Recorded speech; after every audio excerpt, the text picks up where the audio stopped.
Il passe parfois à plus de 50 km/h en plein milieu du parc Baudouin. Un groupe de motocrossman agite les riverains qui s'inquiètent pour leurs enfants aux abords de l'école primaire du Sacré-Cœur de Jette. À un moment, je me suis mis sur le côté et je vois qu'il fonce et il y a une petite fille qui court dans le parc qui est tout à fait normale et il s'est arrêté à ça d'elle et je me suis dit mais on a frôlé la catastrophe parce que si la petite fille elle n'avait pas réagi ou elle avait regardé autre part, on serait au désastre. C'est après ces nombreux incidents que la bourgmestre de Jette a annoncé sur notre antenne ce matin renforcer la sécurité du parc.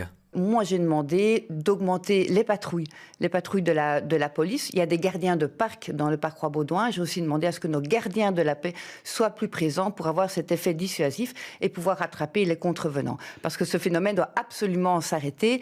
Les gardiens de la paix font donc leur possible pour dissuader au maximum ce groupe de motards de revenir dans le parc. Ici, ça fait, on va dire, une bonne grosse semaine qu'on fait des patrouilles encore plus régulières.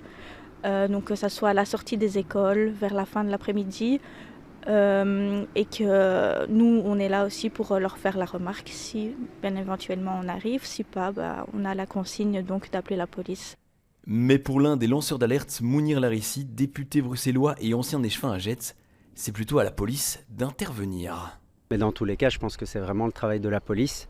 Et la police, je sais, fait un gros travail là-dessus, mais c'est difficile parce que ce sont des motards qui sont en motocross, des jeunes qui sont cagoulés, sans plaque d'immatriculation, donc peu identifiables et qui circulent à toute allure. Donc le temps de réaction, à moins que la police soit là, les prenne en flagrant délit. Et encore, il faut faire attention, on est dans un parc, il y a des gens piétons, il y a déjà eu des accidents par le passé, donc la police ne peut pas intervenir n'importe comment pour arrêter ces fauteurs de troubles. À voir si ces nouvelles mesures permettront tout de même de retrouver le calme dans cette zone du parc Baudouin.